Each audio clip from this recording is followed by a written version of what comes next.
Welcome everyone. Today we have another new episodes and we're going to discuss about hybrid engagement skills, and we have our honorable Professor Edwards, and our great friend Mr. Markley.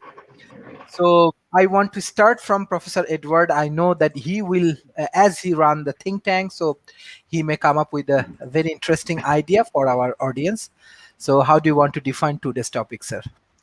Well, thank you. Thank you again for always an interesting show. And in terms of this topic about hybrid work situations, I've been in one for quite a number of years. So my insights are not just abstract from reading great studies, but from actually doing it.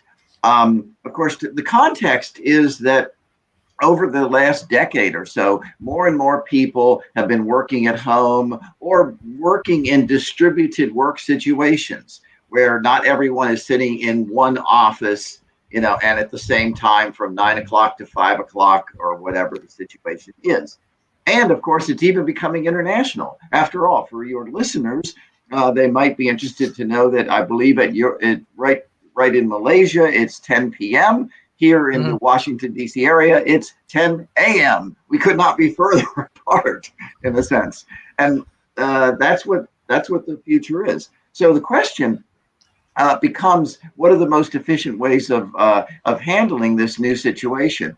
As I say, I've been, for at least the 3 years before I started this organization, the headquarters of the think tank I worked for, the Heartland Institute, was outside of Chicago in the United States.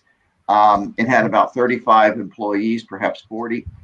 But we had people, I was working from the Washington, D.C. area, as were two of my colleagues. We had a colleague in Boston. We had two of them, I believe, in Florida. We had a couple in Texas. We had one in California. So we had maybe 6 or 10 of our employees scattered across 4 time zones. And we had to come up with ways of how do we deal with this, the fact that we have people in the office, maybe 25 people in the office, 30, and people across the country. And we dealt with it through technology. We had meetings like this. We had regularly scheduled meetings. We had one meeting each week where we had a sheet that sort of went over everything from every department, and everyone had access to it. We could look at it. We could see where everyone was. We would go through and give little reports, and then we'd have breakout sessions for the different groups, or if we had to have the PR or public relations people dealing with the policy people and with the fundraising people, we create a little meeting for that. And so we would all be doing what we're doing right now. But of course, with COVID, it's become even more of a situation where businesses that were not doing this have learned that, well, there's a lot of efficiencies to doing it this way. First of all, there's costs. Instead of having to rent a huge building and a very expensive part of a city, you can have a smaller office perhaps and people distributed. But what that does, of course, is it gives rise to the need for how do you manage the system? What kinds of new, both technological and you might even say mental or work habits do we need to develop to do that? One of the things, of course, that has come up, and I'll mention this, and I'm sure we'll get more discussion, is always available. Now that everybody pretty much has a smartphone and everyone has a laptop, instead of doing 9 o'clock to 5 o'clock in an office, my boss can call me at 10 in the evening and say, hey, Ed, I saw this thing. You really need to get on it for tomorrow morning. And so is there any off time? This is a problem. So these are the challenges that we're going to be facing in the future.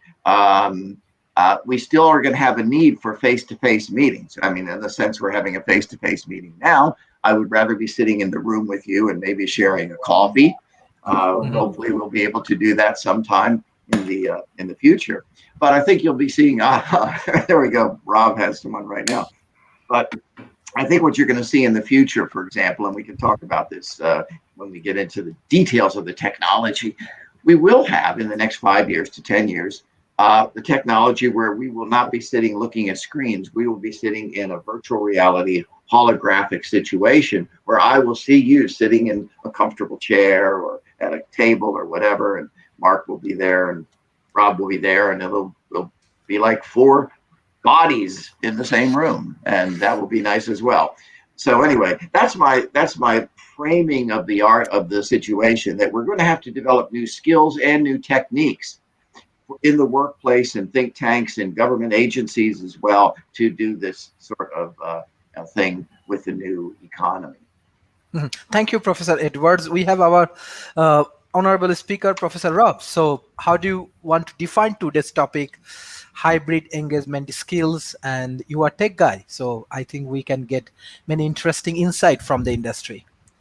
Yeah, Cisco Live just had their analyst event, or Cisco just had their analyst event, Cisco Live this week, and they were talking a great deal about this. They've integrated their head of human resources with their WebEx development team, with the idea of improving the tool's ability to manage both remote and on-premise employees. And the reality right now, at least for most companies, is that we're going to live in this hybrid world for the foreseeable future. A lot of employees have said they're not coming back, but other employees have said, yeah, they've absolutely got to be back in the business. And it really kind of depends on the individual, how far they are away from the company. And during the pandemic, a number of people actually moved well away from their respective companies with the idea that they'd be able to continue to work remotely. And so we've got this kind of spread of people that are coming into work and people that remain at home that have to be managed. And some of the things you have to deal with are, as Ed pointed out, work-life balance, making sure that people that are at home aren't working themselves to death, which became a problem during the pandemic. Productivity went up, but the cost of it going up was that work-life balance problem. And we had broad issues of depression going through the workforce, and people that were just feeling kind of disconnected. And so the tools we're looking at are mostly designed, one, to help management be aware of employees that are in distress, but two, making sure the employees that are on premise and the employees that are remote are treated as equally as possible, so the people that are remote don't feel like they're being left out of critical meetings, career opportunities, and advancement. So that's really where a lot of the technology is going to be focused going forward, is kind of managing this mixed mode workforce with some people at home and some people at work, and making sure that they can interact and function and not be disadvantaged by whichever mechanism that they currently have adopted. Mhm. Thank you, Professor Edward. Like, as you share your experience and your thought about the futures, so even Professor Rob also come up with the idea that we have to add like different technological advantage and other things, but still my observations from the developing nations that they have to develop their education systems even in the COVID situation, especially education highly interrupted, as well as their like officials, management, and everything has lot of challenges. So what is your advice how they can overcome from these situations? Mr. Markley, I'm coming to you after the Professor Edward. I'll just say a few words. I'll say just a few words because I want to hear from Mark there. But one of the things I advise is a couple of things. First of all, experimentation, because I've worked in different organizations, and I worked mainly in nonprofits. Of course, there are more businesses actually for-profit companies. And one of the things is that you have to really experiment to see what works in terms of the goals of the organization, in terms of the personalities of the organizations. I've worked under different bosses, so to speak, and they have different management styles. And we kind of have to work around the management styles of the individuals, or if you're in a bigger organization, the supervisors of a division. So there's going to be a lot of experimentation. When you're talking about education, of course, I've mentioned on previous shows, I have 2 little daughters who just turned 10 years old, and they've been doing the remote learning. In about a week or so, they'll still be on remote learning, but some of the kids will be going back to school, and they've been kind of struggling with what the best way is to deal with that. And so the thing I would advise is experimentation, and to try to be analytical about what are the challenges, for example, homework balance, as Rob was suggesting, about if you're a business, obviously the bottom line is very important. If you don't have revenue coming in, you're not going to be a business for very long. So you really do have to ask about what are the strategies of the organization in terms of new product development, marketing, and so forth, and then sort of work backwards to what's a good way to employ the technology to basically make sure the business continues, but make sure that you're not undermining the most important asset to your business, and that is the human capital. Thank you, Mr. Markley. You are from the media background, and Yes. you have a lot of interactions with different kind of people, different group of peoples. So, what's your feedback about the other countries? What your observation? What you getting feedback regarding this hybrid engagement skills, and what the improvement happening right now?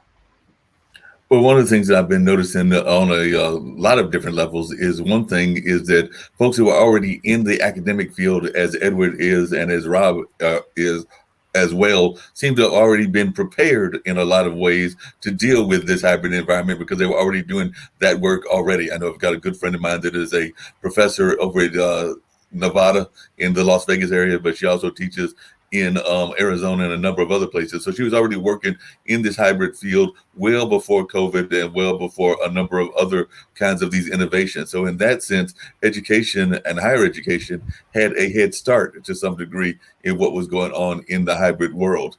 Unfortunately, some of the other industries are just now catching up. As you mentioned, I'm definitely in the media space, but I'm also in the entertainment space. And in some ways, the entertainment space is just now catching up. I mean, I'm on the board of the Carolina Theater, which is a theater here in Durham. I'm actually calling y'all right now from Hayti, which is another cultural arts center here in the area. But the Carolina Theater is basically been not operating except for in that virtual space because they've been showing like they are known for a number of festivals, the Full Frame Festival, the Nevermore Festival, which is around fantasy and horror, and now also Out South, which is around the LGBT community. But all of these festivals have been, as well as a lot of the music festivals, went into a remote hybrid kind of model. And in talking to the leaders of these festivals, it's looking like that as we get out of this whole concept of getting out of the pandemic and getting into what people are calling the new normal, it's going to be a mixture of these things. So you will see people that'll be going to the shows, but because of the limitations of even we're going to have to keep going with social distancing and things of that nature, even with the vaccinations, at least for a few years and everything, that will limit the size of the audience. So that size of the audience will be limited, say, by a fourth or a third. And if that's the case, then how do you reach the rest of the audience? Well, you reach them through the hybrid and the remote model. So I think that we're going to see very much of a mixture where people will be doing a combination of both the in-person, but also going out and getting it on the live thing. Now, one of the things that I was curious about, and I'd love to hear from Edward and Rob, their thoughts about this, is that even though we're going into this more remote hybrid kind of mix, and I think that's going to be across the board, there are some concerns that people have about that. One is, like take, for example, I'm here in Durham, North Carolina, Duke University. Is that going to mean that some of those spaces that have been used for dorms and for academia will now be needed to be converted into other things because you won't have that much of a need for the space? Because I have heard people saying that what we may have wind up having happen is some of these spaces being converted because there won't be as much of a need for them if people are working from their homes and all of that. So that's one concern that I've heard from academia. And then another concern that I can tell you that I've heard from people in this hybrid space and everything is what actually Edward just alluded to, which is the work-life balance and all of that. Because a lot of times if you're there in the office, you're interacting with your peers, you're interacting with other people that are in the industry with you. One of the other companies I've had the pleasure of working with is an education company. They do a lot of online testing and all of that, a company by the name of Measurement Incorporated. And right now, most of that is being done online. So like I said, I may call one of my close friends and everything and touch base with them and see what they're doing and everything else along that line. But, there's not that direct correlation, that direct interaction that you can have, and all of that. So, I mean, like, I know that starting on Monday. Sorry, I think internet problem. I'm really sorry about that. Mr. Rob, like as you are from like industry and you have a core understanding about technological strategy, and you also help many corporations to develop their strategy. I'm observing from the developing nations, let's say today, like South Asia, when their COVID actually increasing, their office management, transportation managements, even how many people they will utilizing for their office management, how many people they utilize for their like work at homes, and many challenges actually we are observing. And there is a many strategical problem what I understand from the developing nations. So how this kind of country like India, Bangladesh, even Pakistan, even Indonesia, they can utilizing this technology properly, and how it can be helpful for them, especially in this COVID situation, because most of the country actually, I want to say, they cannot manage this technology and this kind of hybrid things properly. Well, with any application of technology, you need to start off with a problem statement. In other words, you don't start off with the technology and try to force fit it into the problem. You have to define the problem very well, and then you look for a technology or a solution that best addresses the problem you've defined. And what you're likely going to find is each business and each country has unique needs and requirements that have to be met, either regulatory, physical, or just because of the nature of the business.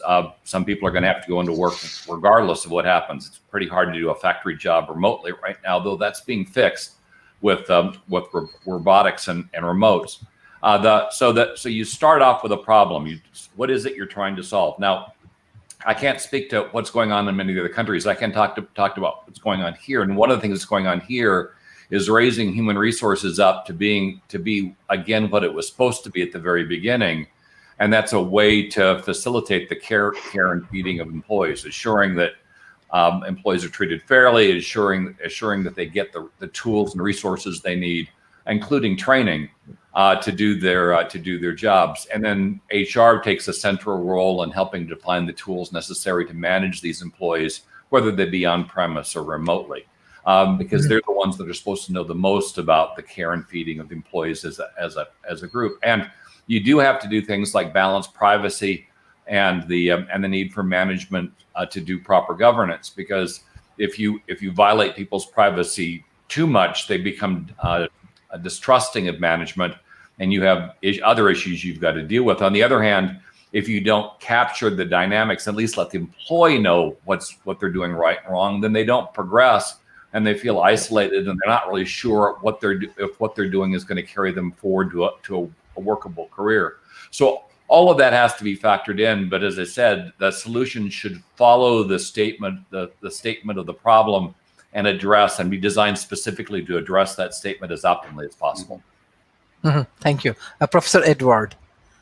Yeah, I certainly agree with what Rob has said, and Mark's made some very good points as well. One of the things I would mention, well, two things. First of all, Rob is of course correct that when you're talking about, for example, the Pacific region and the Asian area, you're talking about such different countries and even regions with different capacities and so forth, with different customs and all. So anything that I say here, I keep emphasizing the importance of experimentation. And that's because what might work in my part of the United States might not work in New York City and other places. When you have, for example, the problems with the internet and technology problems, all of the things that we're discussing here might be a little more problematic in Bangladesh than it might be in Kuala Lumpur or in New York City or in Los Angeles or places like that. The other thing I'll mention is this. Mark, of course, mentioned education. And one of the things to think about as we go through this COVID situation and as we try to adapt to the future is to rethink our institutions. And of course, we've talked about education in the past, and one of the trends here in the United States is that, for example, major companies now, many major companies do not require a 4-year college degree to get a job. And we're talking about very high-paying jobs, tech jobs, for example, and so forth.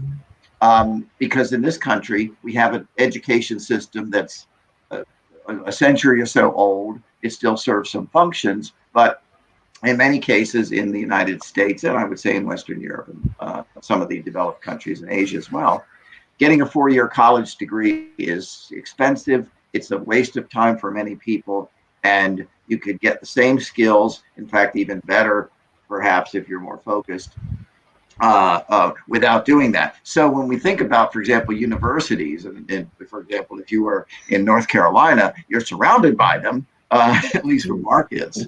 Yes. Then you have to think about, well, is this going to be the model for the future?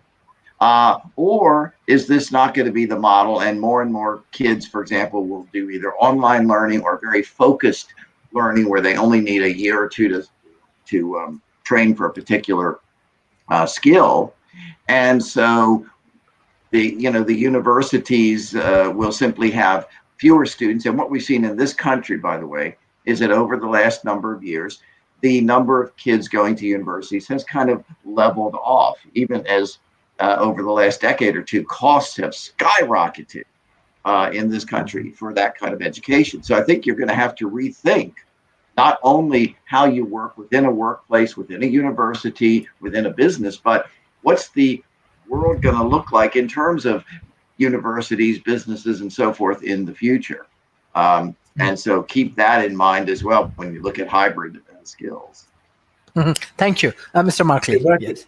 Yeah, I was going to add to that. One of the things that I've been observing, and I think that both of the gentlemen that are here with me would agree, is that one of the things we're seeing is because of the nature of the way the world is, and because more people have access, even though there is a digital divide in some ways, but a lot of people have access to the computer and to information. A lot of people are looking at expanding their markets, expanding even like in business where they're going. So a lot of people like here in North Carolina are looking at expanding into say Japan or into Australia or into other places that they can carry their products to. So I think that that's one of the other things that we're going to see more growth of, is that opportunity to truly be a truly global community. I mean, we've always been talking about that for a number of years, but I think that it's even become more so lately, because you can actually have a StreamYard meeting or an air meeting, as Edward had referred to, with people not just in other parts of the country, but other parts of the globe as well. Thank you. Professor Rob, when you're discussing about different kind of skill sets, but in the online, there are huge content from everywhere. So like, do you have some specific guidelines or syllabus or anything? Because we get these things, at least from many students, many even professionals, that if they want to shift their skills, like grow their skills from one level to another level, how they can do it. Because too much of content, they are actually really confused. Yeah. I don't. It's not something that I cover extensively. I can point to technology companies that are developing solutions for their own people and for their ecosystem. For instance, IBM has rolled out programs targeting ex-military and particularly women that have been away from the workforce that now want to return to the workforce in terms of classes and resources. Cisco, they have their networking academy, 2.4 million students on any given year that are taking people that have a variety of skills and turning them into network techs. We have a massive shortage worldwide of network techs, and so they recognize that they can solve two problems with this effort. One, you're dealing with things like people that are undercompensated and homeless, and turning them into viable and productive portions of society. And also, you're addressing that massive shortage with regard to the lack of networking skill set. So those are the programs that I'm aware of, but they're very focused and targeted at the specific needs of the individual companies. So that's what I've got on that. Thank you, Professor Edward. Yes. Yeah. Well, this is a fascinating discussion, as always. And one of the things I'll mention is that we're talking about an age of exponential technology. Again, the fact that this meeting we're having right now would not have been possible 5 or 10 years ago, certainly. And with the changes in technology, the skills that somebody does learn today may carry them through the next 10 years or 15 years or what have you. But then at some point, that skill is going to be taken over by perhaps an artificial intelligence, robotics, or some other system. So one of the ways when you think about hybrid skills, think about it in terms of, I'm showing a book for anyone who's listening but not looking at the video. I have a book here called Robot Proof. And there have been other books I have on the fact that with technology changing very quickly, we're going to need new institutions. And Rob has kind of alluded to this. One of the arguments I make, if I were an investor today, if I had any money to invest, which I don't know a whole lot, one of the things I'd be looking at is this. As technology changes, people who do have very good skills are going to probably find themselves, if not out of work, their skill sets are not going to be as important. That skill set can be part of this hybrid skill set. So what about this? More and more, I think what you're going to see is, let's say I'm a worker and I'm doing okay now because I have a very good skill, but I'm worried about what happens in 5 years, what happens in 10 years. How can I reskill myself? Well, here's what an entrepreneur could do. An entrepreneur could offer a subscription service for retraining so that workers could kind of keep up, first of all, keep up with information about their field. And a lot of them do, is this something that there's more and more of a demand for, so my salary is probably going to go up? Or, well, is the market getting saturated and robotics and artificial intelligence are sort of taking some of that away? And so perhaps in 5 years, my skill will not be needed.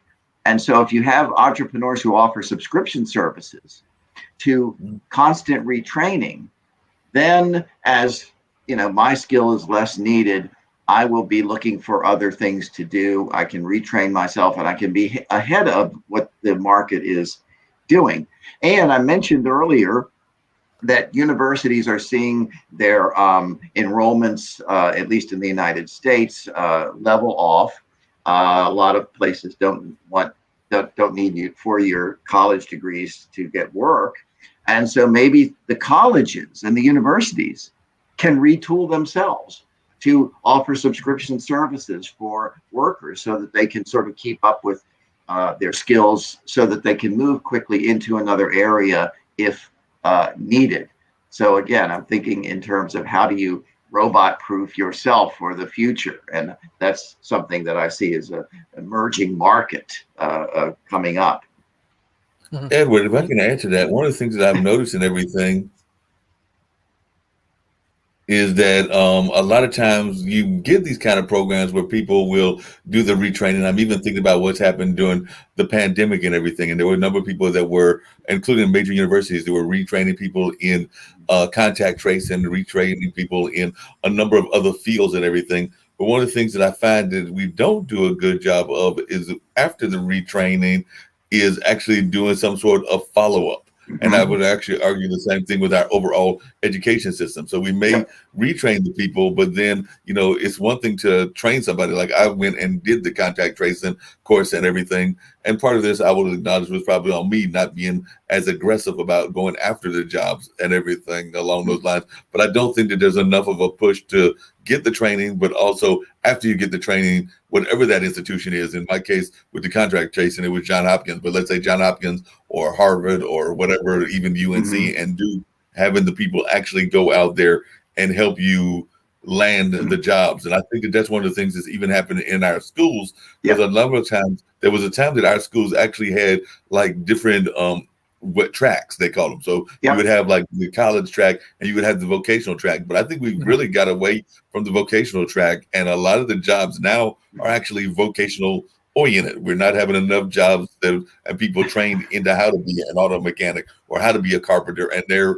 is, President Biden is talking about a major infrastructure bill. There's going to have to be people that actually have to need those skill sets to work those jobs. And I don't know that we're doing enough of a good job of training people to work in those fields, whether it's working in construction or transportation or a number of other infrastructure jobs. Mark, you're right on the mark. Mark is on the mark here, as we would say, for two things. You're right about that. If I'm gonna, for example, I've got two 10-year-old daughters who are running around outside of the room and probably making noise, and I'm going to be very interested as a parent in a few years about whether they should go to college or what the situation is going to be. And one of the things I'm going to look at, and I'm going to be talking to them about, and I'm doing it now, is, well, what are going to be the results if you put a lot of time and effort into learning some skill and going to, for example, whatever the college is, what's the chance that you're going to actually get a job? One of the big problems we've had in this country, as you know, is that we have a system where the government underwrites loans for kids to go to college. And while there's nothing wrong as such with, having a loan so you can go to college, what happens is a lot of kids say, this is free money. So for 4 years, I can basically get drunk and party and maybe go to a few classes. And then they come out and they don't have jobs, or they don't have high paying jobs. They're not jobs in the areas where they studied. And that is a serious problem in this country. And now, of course, a lot of politicians are saying, well, isn't it terrible that these graduates are burdened with the debts? And it's like, well, you created the system that did this, guys. So maybe that's a concern. But your point about apprenticeship is very good, because I've written a number of studies about this. And in fact, during the previous administration, there was a couple of major regulatory changes that makes it easier for apprenticeships to arise. 70% of Swiss kids go through an apprenticeship program.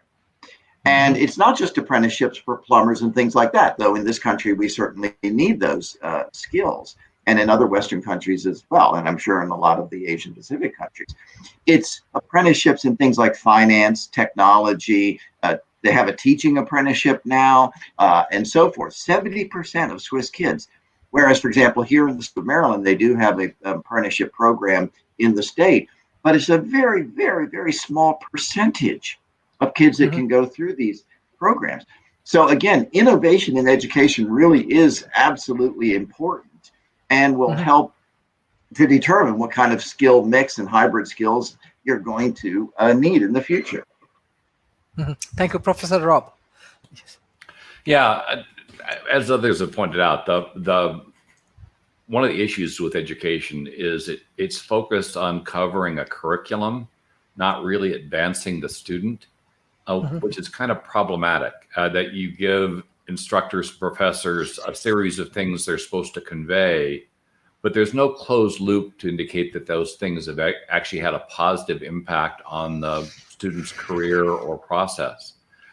We should be spending a lot more time early on helping the student find a path to things that they like, they enjoy, and particularly teaching them things like work-life balance and proper behavior skills. Asian countries, Japan comes to mind, do, I think, a much better job of teaching things like, at least the underlying concepts of things like ethics and behavior and respect, and things that we don't do that well, and at least in the developed nations. And the end result is you've got a decoupling between the mechanism that's supposed to prepare people for work and the actual work that they're going to do. I mean, this is anecdotal, but most of the folks that I've known that have gone through college studying for a particular career have ended up in something had nothing to do with what the heck they studied in. I mean, especially those that had they got degrees in some of the softer areas. It can be pretty ugly. So I honestly think that education needs to go through a period where it is forced to kind of look at itself and be measured not in terms of how much material it delivers, but how effective the curriculum is in preparing kids for the world that they have in front of them. Friends of mine that have come out of law school that have, and I didn't go to law school, but when they came out of law school, they were amazed that I seemed to know more about practicing law than they did, and this is because I worked with a law firm for a long period of time. And that shouldn't be the case. I mean, you should come out, if you come out with a law degree, you should know how to practice law. I mean, that's the part, but you don't know how to look stuff up. You know a lot of the underlying rules, but you don't know how to do the job, and that seems pretty foolish. And yet, if we look back, a couple hundred years, people learned to do the job from people that were doing the job, and when you were done, you had a skill that was marketable. So often, you come out of college and you've got these huge bills for your education fees that that stick with you for decades now. And yet you really weren't prepared to earn the money. Now you go to some schools like Stanford or Harvard, they will get you better jobs, but it's more name recognition often than it is core skill set. And in some of the schools, I'm kind of curious what the heck it is they're teaching, because the underneath that, the level of cheating and bad behavior that seems to be going on in the schools is unprecedented. And then they come into business and they think that same behavior is going to work in business, and it doesn't. I mean, I've seen and had to fire a number of people that came in with this idea that they could do things that they should have never had an idea that they could do. And that came out of education, or a failure of education to get the money. So I do think education needs to look at itself and really step up to doing what it's supposed to do and prepare people for jobs. I had a quick question.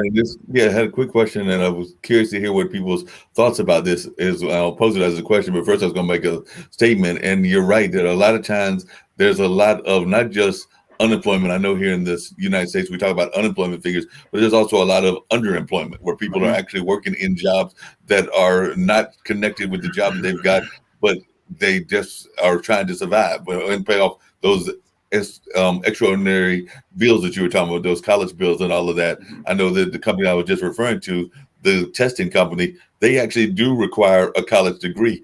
But what you're doing, the work that you're doing, is actually rote work, because there's a rubric and everything. So it's rote work that actually the basic high school kid could probably do, but they require a college degree to do it and all. So sometimes, even though it's necessary according to the management, it's not really all that much necessary, because like I said, it's all laid out for you in a lot of ways and all of that.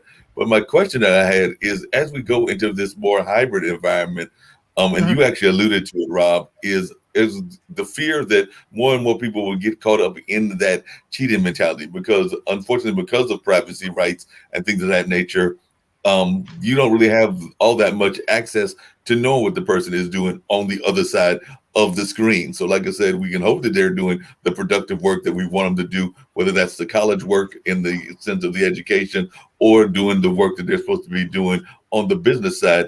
But for all you know, they're doing the dishes and they're doing other things that have nothing to do with the work that they're supposed to be doing at that particular time. So I'm just wondering, how are some of the ways that you think we can get past that so that we can actually have productive citizens doing productive work? Well, we've had issues with regard to people actually holding multiple jobs. Multiple full-time jobs working from home and not telling their employer. And often those multiple jobs are with competing companies, which is really problematic. And that comes back to really coming back and looking, at least within the company, at the work product and the metrics in terms of how you're measuring the employee against what it is they're doing. Now, you also spoke about being overqualified for the jobs you're in, or taking a job that was below your education status, which is problematic for both the employee and the employer, because the employee feels they're being undervalued and abused, and the employer's got a disgruntled employee that's growing up and they're probably unaware of it. It's going to create problems. And that's often why employers won't hire somebody that is overeducated for a job, even though that person absolutely needs the income, just because they're worried about the HR problems that are going to result. And honestly, it still goes back to if the individual wasn't prepared correctly for the workforce, then it goes back to the education system for failing them. And now to fix it, the company has to first be aware of the problem and then come up with a plan to either move the individual into something they're better trained for, or they have to do what companies are doing already and just not hire them in the first place, recognizing it's a problem they're not going to want to deal with. Nothing's really ideal, but if you can fix the problem with education, the other stuff gets worked out of the wash. Yeah, Thank you. Yeah, this is interesting. By the way, to give you a statistic that I've used before the pandemic in the United States, there were 1.6 million more job openings than there were unemployed Americans. Mhm. So why wasn't there full employment? Everyone had a choice of two jobs, and it's because of some of the things that we've discussed, the complete disconnect between the schooling system and the needs of employers in the job market. Rob is also quite correct Mhm. about what is taught in schools, not just at the college level, but for example, there's a controversy going on in the United States, and hopefully it's going on in other countries, and hopefully Asian countries will learn from the mistakes we're making over here. For Mhm. example, we have a curriculum in the high schools here in the state of Maryland and in other states where you have to get algebra and certain higher math skills that you probably will never use unless you're going to become a scientist. As opposed to, for example, being able to do something many of us have trouble with, balancing a checkbook, or Mhm. just understanding some of the fundamentals of how a free market system works, so that you don't go to college and spend 4 years, with these loans and getting the debt. There's practical skills that should be emphasized, I think, over some of these high level skills that may be useful for some people, but not others. One of the other things that we can talk about is how you certify workers. Abraham Lincoln, one of the great presidents in this country, hero of mine, was a lawyer and didn't go to law school. Mhm. And in this country, we have a history of people who become lawyers, but who don't go to the normal law schools. They actually get into the practice, they learn it because they're on the job. And again, I too have had friends of mine who went to law school and said, I never learned law until I actually went to the law firm. Mhm. So again, we have a disconnect with the system there as well. The final thing I'll mention that is a concern in this country, and is probably a concern in Asian countries as well. We believe in this country, and have a tendency to believe, that having a good, rounded, what we would call a liberal education is a good thing. So it's not just that I am trained in some very, very narrow skill. I have a general idea of how societies work. I have a general idea of what the ethics is in this country. I have a general idea of where our country came from, the conflicts we've had in the past, so I can be a good citizen and not just a good technologist or a good plumber or whatever it is. And that's another area where our schools have, I think, really failed. We don't Mhm. teach that sort of thing. It used to be something that was taught in this country at the elementary and secondary school level. And now we're not even getting that, because I monitor what my children are taught, and it's really been undermined in this country as well. So again, education, these kinds of reforms we have to start thinking about, and especially because of the challenges of COVID that we face. Mhm. Yes, thank you, thank you. That's why actually World Talent Economy Forums, we are fully focused on developing a world-class university. There is a good news when we discussing, like, I don't know you can see it or not, but like one of the biggest tie-up in between like Bangladesh and Malaysia we are doing, because education need lot of investment, and we are ensuring that the two of the big corporations, they are coming to develop this university, but we need your support, like Professor Edward, Professor Rob, because we want to develop a most modern university with the help of the mentors like you, because it's not only policy level discussion, we want to develop the projects, because it's not only like we are discussing in the tables, we are also taking initiative. So hopefully our target is that we want to develop one of the largest universities with all of the modern skill sets and other things that the Asia Pacific people can learn, Asia Pacific people can grow. But we need your support as a mentors, as a professors. So like we have our School of Talent Economy. So online basis you can share your plan, because I'm sure we have many audience and many school, college, even how we tie up. We have around 50,000 students from Bangladesh and Malaysia. So this is the initial stage, but we can grow very fast. But definitely we need modern professors, not only like, I know I'm from an education system, and I know there are many things we need to improve, and education is on one and only the things that we can change our ecosystem, we can change our economy and everything. So this is the good news, that we are getting confirmation for investment, for all of the necessary support from local ecosystem. I think, Mr. Rob, when you come to World Talent Economy Forum, very initial stage, very like you and me, we just discussed, but now we are growing very fast. So our promises is that we want to develop a world-class university who can help to produce more industry, like industrial solutions. Like our students, they can solve industrial problem. This is the major problem. At least I want to say, like country like Bangladesh, even Malaysia has to improve, or other country has to improve a lot, but we need your intellectual support. So when we're discussing about university and modern university, so like even in the COVID situation, it's very open that many people go unemployed, many things happening. So in that situations, like what the like emergency initiative, especially if we want to reduce unemployment, we can take. What's your observation? What your advice? I'm sure everything we will implement. What we are discussing now, everything, inshallah, we will be implement soon. Well, so I mean, when you're in a developing country, the concern often is: are you developing, and you're putting in place advanced education programs? Are you developing skills the nation will use? Or are you developing skills that other nations may take advantage of? To give you an example, an awful lot of the people that come out with advanced engineering degrees out of developing countries end up working in places like the United States.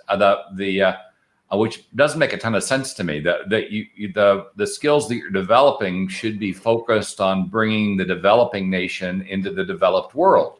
There should be a kind of a circular approach to the process. Now, some countries, I do know, if the country pays for the education, they have a requirement that you have to work in country for a period of time to pay back that investment, and that's part of what works. But the other thing is making sure the country is investing in the industry to assure that the jobs are there for the people as they come out, so they don't feel like they have to leave the country in order to get a decent job. It really requires you to think of the entire ecosystem as a whole, and address the problems of the nation with the education program that's developing the solutions against those problems. A lot of the developing nations now have supercomputers. Those supercomputers can be used for massive modeling projects that can talk about what the nation should look like in the future, and then develop a strategy to get the nation there that integrates education, integrates the political infrastructure, integrates private business into solving those kinds of big problems. But as we've discussed in the past, the problem with government driving these things is government tends to be tactical, not strategic. And these programs can take decades to emerge, and they require focus over those decades to make them happen. So there is kind of a cart and horse problem we're dealing with here. And there's also a need to shift pretty solidly to something that's far more strategic. The education problems we're talking about can't be dealt with tactically. They have to be thought through strategically, so you end up with a better country when you're done, not just better educated people. Thank you. Professor Edward. Yeah, these are good points. And I'll mention a couple of things. I always emphasize the importance of experimentation at the business level and so forth, meaning that governments have to be careful. You're right. When you have public policies, you have to look at the long term and the big picture, and not just the very, very narrow situation. And Rob is exactly right about that. But two things that I always warn against is, first of all, governments have vested interests. If you have a department to do a certain thing, and you decide that department is really not needed, or they don't need that many people, it's going to be almost very, very difficult, let's say, to cut down the number of people working for that department, because they have interest in those jobs. And if it's a democratic system, they have members of Congress or the legislature or the parliament who they vote for, and then basically they tell their members, you better keep our jobs, whether we need them or not. And I've seen this with, for example, in this country, part of my background is in space policy. And in fact, I was my deep dark secret is I was a high school intern, since we were talking about internships, at NASA Goddard Space Flight Center during the Apollo 11 moon landing. So I kind of go back that far. And we were also excited back then about, wow, we're on the moon, we're going to have moon bases, and we're going to be on Mars in a few years and all.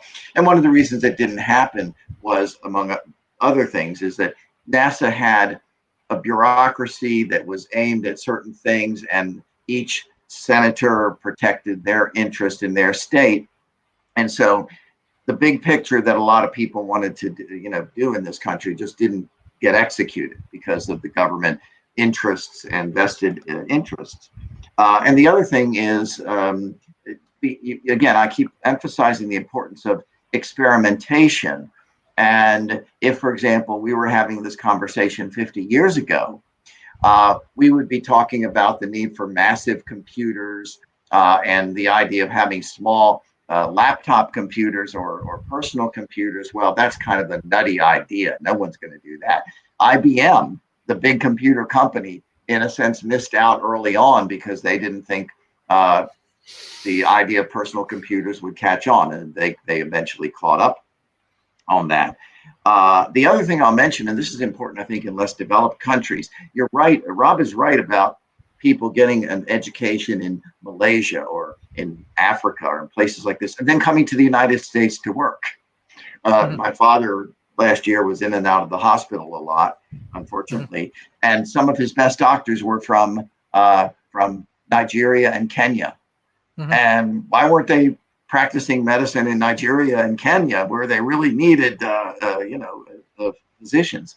And so it's always important to look at that issue, and also to see whether there are regulations within the countries that keep businesses from operating or from being innovative. And I think that's important in terms of the unemployment situation. Is if there are avenues where individuals can say, well, I can't work here because we have a recession or whatever, but hey, I could start a business doing this. That's a problem with our inner cities in the United States.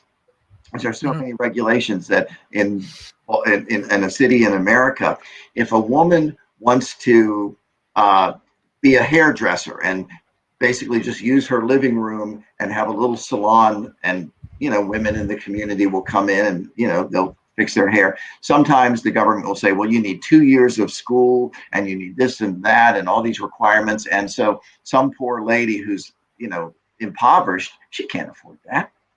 And so we see that problem in American inner cities in terms of unemployment and the inability to create businesses.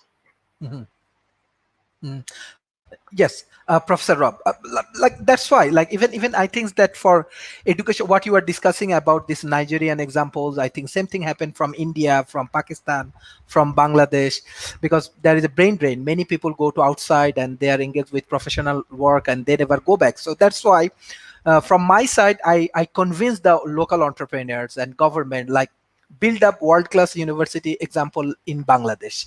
So many of the people, let's say the foreign faculties and other things we can bring there, and we can train the world-class people, then they can contribute for the nations. Because if too much of people just move to the countries, then it's a big brain drain and it's a problem. I think all of the developing nations, they have the same problem. So that's why we are taking our first initiative in Bangladesh.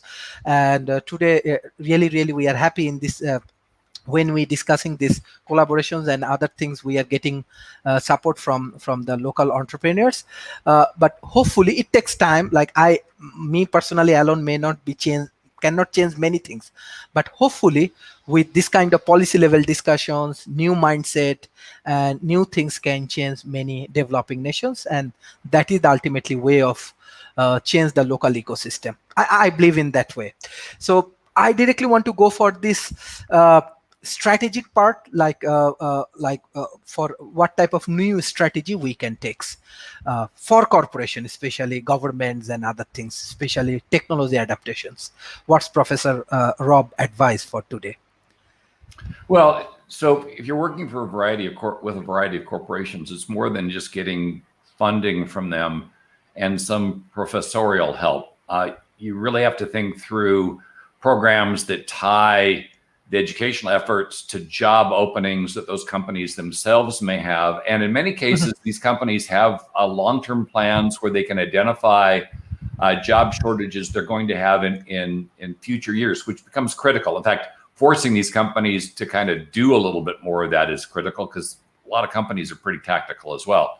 And that way you're educating people for the jobs that are going to be needed tomorrow, because you can't spin careers on a dime. It takes years to teach somebody to do something. And part of it, of course, is actually integrating the apprentice programs with the education programs, so people are learning while they're doing, so they can see how this stuff is applied. In fact, one of the big problems we've had during the pandemic is apprentice programs have really taken the shorts, because it's what do you do as an apprentice if there's no company you can go to learn and help in a particular skill? That's been something that the entire industry has been dealing with, is because the apprentice program is really designed around this idea that you go and you kind of become a gopher and a spare set of hands on company premise. And when nobody's going to the company, that becomes a bit more difficult. So that's forcing us to kind of rethink how we use these people. But that rethinking is critical, especially for emerging countries, because if you think about it, a lot of times now that we're learning to work remotely, the best way to do this is keep the people in country. They may have a job that may be in the United States, but they're living in Bangladesh, doing that job, developing the skill set. And then over time, hopefully some of those jobs will emerge in country. And you'll have well-trained people in country to do them. And so you get that match. And we get out of this cart and horse problem where, okay, you don't have the jobs, so you can't develop the industry. And then if you develop the jobs, you don't have the industry, so the jobs go where the industry is. Those things have to come together as one. And the only way to really do that I know of is if you work in this kind of worldwide homogeneous approach where people can work at jobs in other countries from where they are, develop the skills while the country's developing the industry. And then the two things magically come together kind of at the end, and you've got trained, experienced people that can do the jobs. And let's be clear, the place has to be nice to live as well. I mean, if when you're all done, the living conditions in the country aren't any good, they're still going to move. So you have to improve the living conditions, improve the surrounding ecosystem, and then allow industry to come in and make use of the skill set that it is helping build. In fact, that might be part of the contract with the countries. At some future point in time, they promise to move some of the industry these people are working in country, and so the jobs aren't at risk. Because different political parties and trends can do things like separate the workers from the work that they're doing in a remote country. Say if the politics in Bangladesh and the politics in France are at cross purposes, that maybe you can't work for a company in France from Bangladesh, or vice versa, because of security and cultural concerns. And so making sure the country controls that destiny over time becomes the strategic imperative, if you will, of both government and education. Thank you, Professor Edward. Yeah, I certainly concur with Rob's points, and especially identifying some of the issues. It's not just a matter that, by the way, my family physician, who I've had for 20 some years now, is from India, and his daughter has recently got a medical degree, and so now she's working with her father here. One of my dentists was from Pakistan, and then the expert that we went to was a Sikh from India. And so I could go and talk about all the incredible professionals who I'm benefiting from because they came here as opposed to staying in India or Pakistan or Kenya or Nigeria or places of that sort. And so Rob's point about, not only looking at ways and strategies to keep people in country, but hopefully making the country a little more attractive, so that people, if you have a choice of being in a very impoverished neighborhood, but you're a doctor, or being in the area where I live right now, which is a very prosperous area, and there's lots of stores and things like that, you probably would choose here. The one thing I would mention to just add to Rob's points is, whenever possible, try to think about empowering the customer, and meaning the citizen. For example, we talked earlier in this show about the problem of following up on education. You get a degree or you get a certain kind of training from a university. To what extent do you actually get a job? What percentage of graduates, for example, get jobs?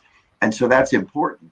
And if you have customers, if, for example, the parents can choose which school to send their kids to, then they're going to be very concerned about which schools are most successful. Or, for example, one of the things that's we are doing in this country with healthcare is we have certain programs, a health savings account, that it's not just an insurance system that if I get sick, I go to the doctor and the insurance company pays a certain percentage, but that I get a tax exempt account where I have an incentive to shop around for the best doctor who offers the skills and so forth that I need. So you're sort of creating more of a market, because now I'm not just waiting for the insurance company. Hey, I'm the customer. So I'm going to be asking certain questions, just like I ask certain questions about which phone do I buy, which doctor do I go to. So whenever in a planning situation, especially in poorer emerging economies like Bangladesh, whenever you can empower the customer, think of the citizen as a customer for education services, for medical services, and for other services, then you're going to create a dynamic that's going to keep the planners honest, because the customer is going to say, hey, I'm not going to give you my money if you don't do a good job. And it allows for more dynamism and more experimentation, where the planners are saying, well, the customers are really concerned about a certain thing, so we had better focus on a longer term strategy, and education also of the importance of raising the consciousness of people to look beyond just the immediate week or month or even year. I understand that when people are impoverished, that's what they're doing. They're just looking at how am I going to live today, tomorrow, and next week. But to the extent that you have a dynamic system, you're trying to raise the consciousness of people so that they look ahead, they plan for their future, they plan for the future of their children. Thank you, Professor. It's really great discussions, and I think personally I learn a lot. I request all of our audience, please share. I think we have a people from South Africa, from Sri Lanka, from Bangladesh, Pakistan, Malaysia, Indonesia, Vietnam, Singapore. Share as much as possible. Share our content with your classroom, with your policymaker, with your corporations. I'm sure you can learn a lot, and by this way we can grow together.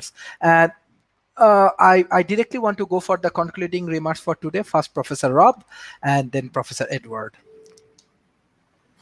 So we're really talking about a hybrid workforce. That was the title this. We've drifted over into education and everything else. But as we move to a new hybrid future, and we really are talking about a hybrid future. The workers have been learning to work from home. We've implemented technology to allow them to work from home, and we are advancing that technology dramatically as we go forward. We need to now step back and take a holistic approach to what it is we're doing, and making sure those employees are well cared for, their skill sets are being updated so they don't become remotely obsolete, and so that we know that they're doing important things like maintaining work-life balance, which suffered during the pandemic. If we do those things, then we can create a much better company, we can create a much better country, and we can create a much better world. Thank you, Professor Edward. Yeah, I certainly concur with what Rob said. And again, I just add that about the importance of experimentation, of entrepreneurship, of making sure that the solutions are appropriate for the kind of business, or if it's a government agency, or if it's a nonprofit, or if it's a school, trying to make sure that you work to make the hybrid situation work best for the nature of the organization. And I always emphasize the importance of the things that Rob says, but also the importance of allowing for experimentation, because that's how we discover what actually works. And it gives individuals and organizations the possibility of changing as an environment, a market, and so forth changes in the future. Thank you. Mr. Markley, what are the concluding remarks for today?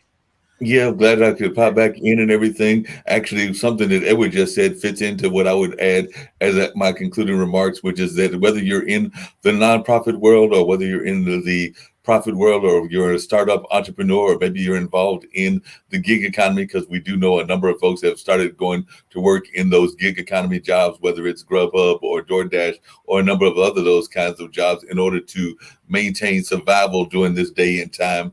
A lot of them oftentimes talk about two major things that we've not touched on in terms of the hybrid community. And I'm going to mention both of them in my concluding remarks. And that's that we're all going through a pivot. And that's become kind of the catchphrase of many folks, is that they're trying to find a way to adjust to whatever those pivots are and all of that. And one way that a lot of people are adjusting is they're finding people that can help them and guide them in the sense of getting a good coach. And of course, right now in this states, we're in the middle of the NCAA. We're down to the Final Four. So I do know the effectiveness of a good coach, and I have some good business coaches that I am definitely glad to be involved with to give me some good advice. And I try to give good advice when I serve as a coach as well. And I've just picked up two new coaches, Rob and Edward. So I'll be getting in touch with them on LinkedIn to see about what kind of things that they can help me on as I continue my entrepreneurship journey as well. So definitely that's always something that we need to have,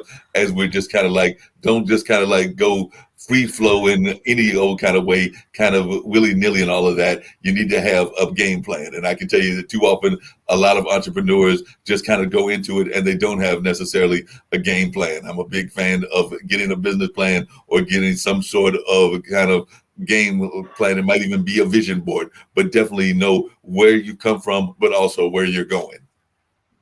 Thank you everyone for joining today's sessions, and for your continuous support for World Talent Economy Forums. Soon we will launch our universities. We are running very fast with all of our investors, local business organizations, as well as we need best expert, because in my personal life, as a HR professional, I run around 1600 professors, but definitely the professor like Rob, professor like Edwards, even Markley, they are completely different. That their thought process, their contributions, we want to create something very unique, which will add value for the local ecosystem. So we need more of your support, and definitely we can launch a very interesting and more advanced technical university, tech universities in Asia Pacific soon. Maybe 1 to 2 weeks we will finish all of our work, then we will do all of the necessary things. But if you have any of your guideline, your support, what courses we want to offer, what type of research we can do, or what the strategic things we can consult for our local entrepreneurs as well as governments and corporations, we can do, because university like a platform where we can do a lot of work. So we need all of your support, because your strategy can change the local ecosystem. Thank you, Professor Edward. Thank you, Professor Rob. And thank you, Mr. Markley, for your continuous support for World Talent Economy Forum. No problem. Welcome. Bye-bye. Take care. Bye.